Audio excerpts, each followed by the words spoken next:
Mais de toute façon, on a la chronique que tout le monde aime. Présentez-nous notre prochain chroniqueur, Fred. Ces chroniques font les délices des gourmets de la radio jambonne, comme quoi l'appétit vient parfois en écoutant. Accueillons Olivier Niquette!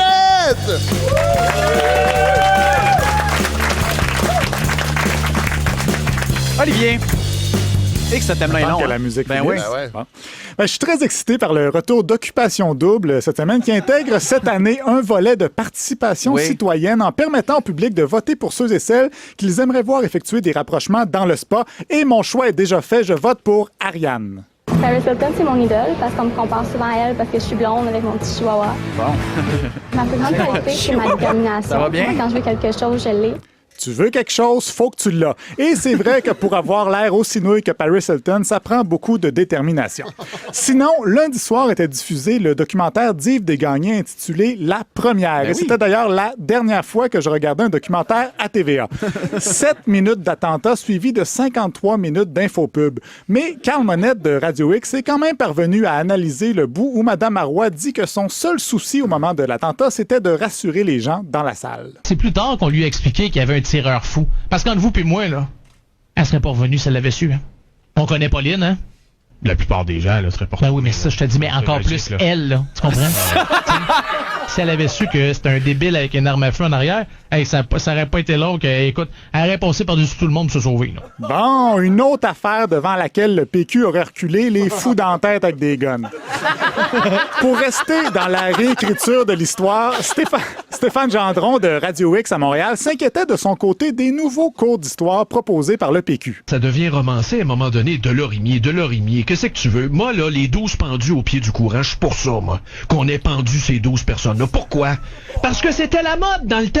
Du très bellais contre l'autorité. Non, mais c'est vrai. Toi, t'es pour Ça la marchait de mode. même dans le temps. Tu sais, il faut y comprendre, les Anglais. Puis grâce à eux, on a cette belle ville de Montréal. Voilà, Montréal est belle parce que les Anglais étaient pas mal fashion. Ça, c'est pas de l'histoire romancée, oh que non.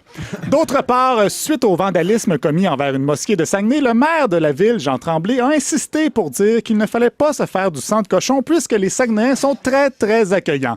Puis de toute façon, là, il y a des extrémistes partout. Des extrémistes, on en voit dans d'abord les religions, toutes les religions, mais pas seulement dans les religions. Dans n'importe quel domaine, dans le domaine politique, là, des fois, il y a des propos qui sont pas répétables. Il y a même des extrémistes politiques et religieux qui ont des propos pas répétables, comme Jean Tremblay, le maire de Saguenay, il y a un an.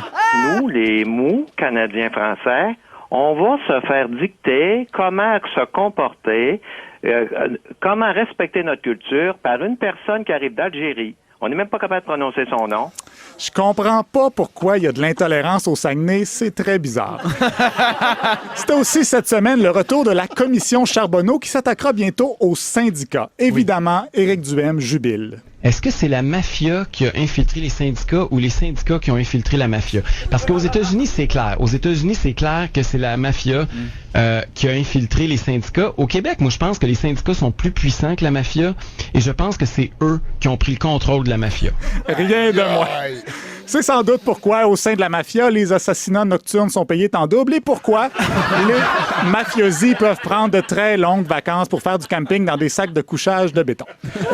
Sinon, à la une de la presse cette semaine, on pouvait voir une mère de famille s'inquiétant de l'arrivée d'un McDo devant l'école de ses enfants. Disons que Denis Gravel et Jérôme Landry de Radio X ne l'ont pas trouvé drôle. On fait même pas ça avec les pédos et avec ce qui est vraiment dangereux. Mais on le fait avec les McDo et avec les Tim Hortons. Les parents sont sur le Xanax pis les antidépresseurs pis ils veulent pas que leurs enfants mangent des cheeseburgers. Ça va les oreilles? Ça va les oreilles? Mes oreilles allaient très bien jusqu'à il y a 10 secondes, mon Denis. Mais pour rester dans les sophismes, on pourrait se rassurer en se disant que les pédos près des écoles fréquenteront les McDo, près des écoles deviendront obèses et ne pourront plus courir après les enfants. Tout est bien qui finit bien.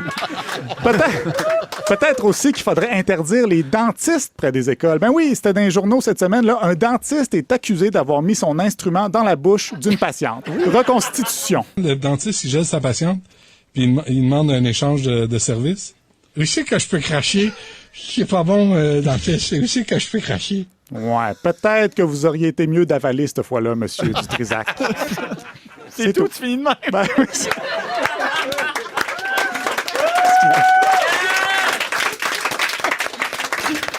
C'est trash. Bon, d'ailleurs, c'est le remplaçant de Patrick, hein, juste vous le dire.